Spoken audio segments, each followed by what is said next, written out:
name is Brittaney Chatman, and I'm a broadcast and theater major at the University of South Carolina.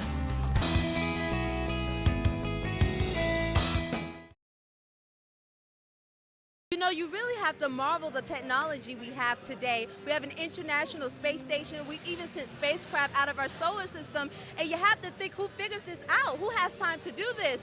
It's kids like this who are engineers and scientists of our future that will keep us baffling. Coach Mobley introduced the team to a special offense called swing. It allows the players to hit the ball anywhere possible on the court. So it's not just an outsider hitter or a middle hitter or a weak hitter. Yeah. They can hit from anywhere on the floor.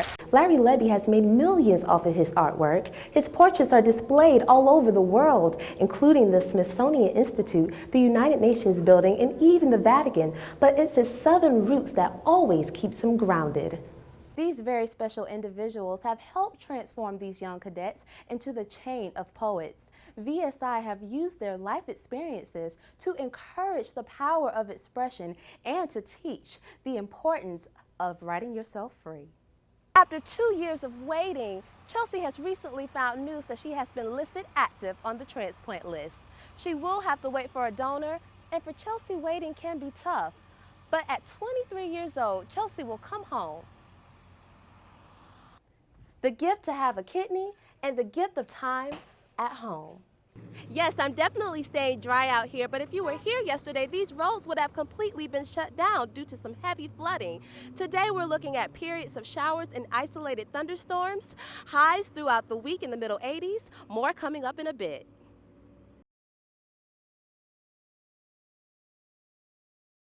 Stakeholders in the community. Columbia Police Chief Merlin Kelly met with 30 students from C.A. Johnson High School Thursday night who say they're concerned that officers are targeting them.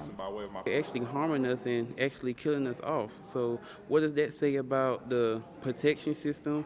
If we get in trouble, who would get the call, you know? Student Roderick Haynes' comments are in reference to this dash cam video that was released this week, showing a South Carolina state trooper pulling over a black man in Columbia for an alleged seatbelt violation. And this is what happened. It's video like this that instills fear in these young people and leaves them wondering, what are these officers thinking? Police, I avoid them. You know, if I have to deal with them, I do. But if not, stay as far away as possible. Senior Hezekiah McCoy says police officers accused him in the past of being a dangerous gangbanger, and he feared they would act on their assumption. My friend, like my brother, I was walking with his little sister, and I got pulled over in Trainer Makers. And the guy tried to take her from me, you know what I'm saying? And I was like, what I'm doing, he was like, he tried to say like I kidnapped a kid or something. And I'm just like, it's my homeboy little sister, you know, like, give me back. So we had to go through a whole lot. Well, younger people from the C.A. Johnson community are working with the older people in the community to figure out how they can move their community from where it is now to where it needs to be. Chief Kelly grew up near C.A. Johnson, and he says he understands their concerns. If I can tell you, do you have to answer questions if you're pulled over? You need to know that. Community leaders hope to introduce new ideas to the city to improve relations between police and the black community. In the meantime, these young men learn that when dealing with the police, they have to be careful. Brittaney Chatman, Carolina News.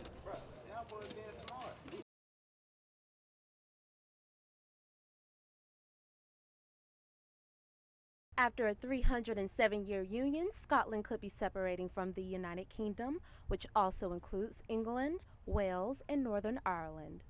Rerun. This is a once and for all decision. If Scotland votes yes, the UK will split and we will go our separate ways forever. With 97% of registered voters in Scotland heading to the polls, tensions have been running high. Meanwhile, Scots in the United States are watching the polls closely. USC exchange student John Duncan, who's from Scotland, is hoping his fellow Scots vote to save the union.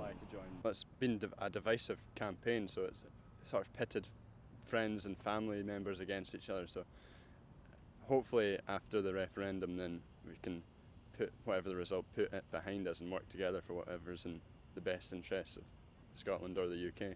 Since Duncan is studying abroad, he says his mother is voting on his behalf. Theater professor Robert Richmond lived in the UK for 10 years, and with a great sense of pride, he believes Scotland has a strong case for becoming independent. They have their own language, they have their own cultural systems, so in many ways they are another people. But just like any potential divorce, the question becomes, what will happen after a split? Richmond says that as a nation, there is a concern they won't raise enough taxes to support themselves long term. He says on a personal level, he has quite a lot to lose. First of all, it would upset me because most of my paraphernalia, most of my wardrobe and a lot of my car would have to change because I sport the Union Jack everywhere I go. Scotland's move to become an independent country has a huge impact, not just on the region, but globally, even here at USC. Brittaney Chatman, Carolina News.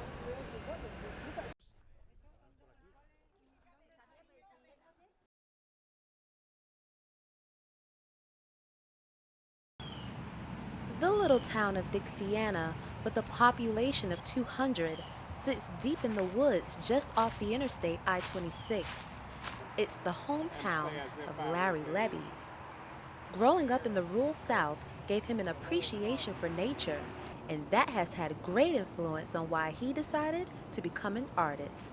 I wanted to somehow capture that before it just sort of disappeared. Levy remembers working on his artwork in Dixiana by sketching on anything from bed sheets to sand. I would get in trouble for it, but it was all well worth it.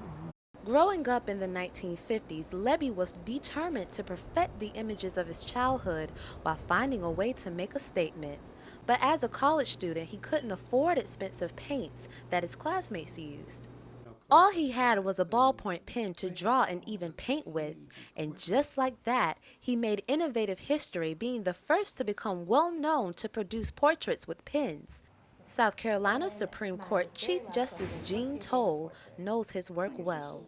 Many of his portraits line the halls of the South Carolina Supreme Court building and the State House. Portraits of well-known South Carolinians. He expresses it in many different mediums, including acrylics, all sorts of unusual medium like berry juice and everything else, but also watercolors. Larry Levy has made millions off of his artwork. His portraits are displayed all over the world, including the Smithsonian Institute, the United Nations building, and even the Vatican. But it's his southern roots that always keeps him grounded. For many, his artwork is a personal relationship. Tracy Young Cooper's portrait was painted many years ago when she was a teenager, and it still hangs in her home. I'm just very delighted that he has selected our beautiful Palmetto State to showcase and profile. And for me to be one of his subjects is just something that's just monumental. Larry may have left Dixiana behind for a home in Forest Acres, but he still lives a simple life. And it's not always about the materialistic things that surround you, but it's about whether you have something to say. He says he will continue to draw others into his art by featuring real people and the beauty of nature, the way he did when he first started drawing in the sand as a child. Brittaney Chatman, Carolina News.